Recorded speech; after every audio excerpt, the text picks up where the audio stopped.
Amit शहांच्या lunch कार्यक्रमात राजकीय चर्चा होणार नाही असं स्पष्टीकरण राष्ट्रवादीचे प्रदेशाध्यक्ष सुनील तटकरे यांनी दिले।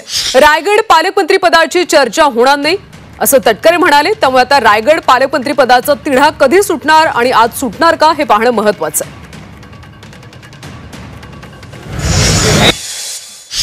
आजचा हा दिवस महायुतीचे सर्वच नेते या निमित्ताने स्नेह बोलण्याच्या निमित्ताने हवेत।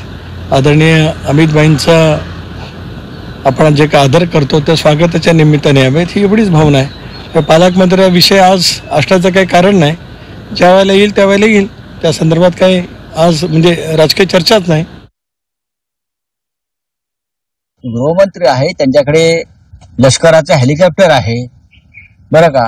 ते हेलिकॉप्टर रायगडावरती उतरणार, ते काय छत्रपती पंडित नेहरूंप्रमाणे जसे पंडित नेहरू प्रतापगडावर चालत गेले, मोटारीने पुढे गेले आणि मग तसे येत नाहीत ना। ते सरकारी हेलिकॉप्टर आहे, देशाचे गृहमंत्री आहेत, उतरलं ते खाली तटकऱ्यांकडे जेवणाचा कार्यक्रम आहे ना, त्यांच्या महायुतीचा जेवणाचा कार्यक्रम आहे।